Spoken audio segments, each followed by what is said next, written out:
สดๆหอนๆพี่น้องขามาใหม่ๆ3 ตู้มันนี่แต่ว่าเอามาสำนี้3 ตัวให้มันว่าเอามาหน่อยแท้ก็ได้ก็หัวรับมง3 1น่ะมันใหญ่อยู่เด้เดี๋ยวให้บ่ได้เด้เนาะให้พี่น้องทั้งได้ทั้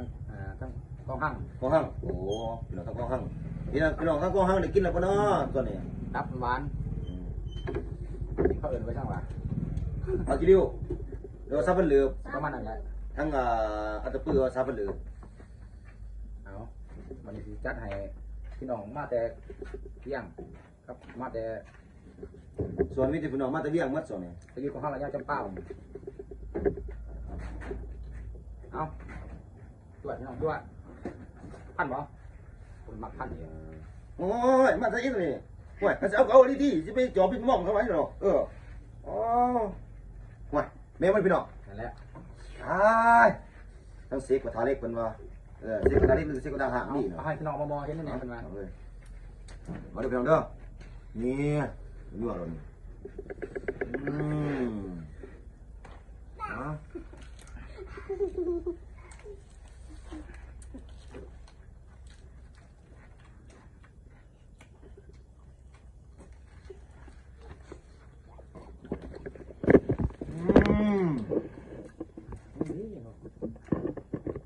จักรยานนั่งมันวะ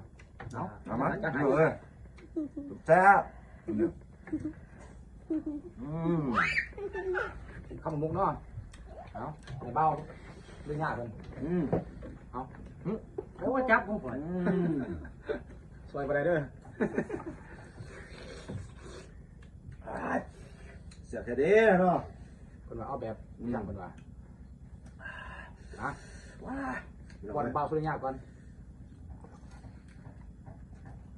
แล้วสินัวเด้อสินัวจ้างเด้อพี่น้องเด้อมือเขาขนาดเด้อมือจ้ะ อ้าวเขาจะกินที่สั่งค่ะ ว้ามาเรื่องนี้นี่ เอ้า เขาจะคือบ่เอิญคนนี้ โอ้ยคุณว่าอย่าต้องท่องคืนอย่าต้องท่องคืน สาดขี้ เอาคำหนึ่ง โอ้ยเสียบ โอ้สุดยอดเลยปัดหมกซิบพี่น้องปัดหมกซิบ พอจีว่าพอจีเลย ปัดหมกซิบเลยเจ็บมันสุดยอดเลยเจ็บมัน เขาคือไม่ได้กิน ที่ฮอตเจลป่ะเนี่ย เจ๊อะไรล่ะเอาไปนะเอาไปมาเลยสิ เขาไม่ได้กินเขาจะกินก่อน นี่บางเจียวอยู่ปากค่ะ ผู้หญิงน้ำในที่เจลจับเสีย โอ้ตายเลยจะกินเขาจะบอกเนี่ยนี่มีคนหยาดไปตอนนี้พ่อจะกินเหมือนเขาเองเนาะ ว้ายนายอันนี้มาแต่เรื่องนี่ก็เหมือนว่าคนมาทั้งหนอ ที่ได้กินย่างเดี เที่ ย ยว ว เนาะ เที่ยวมันว่า รู้ที่รู้ขนาดได้ผมเบิ่งเนาะ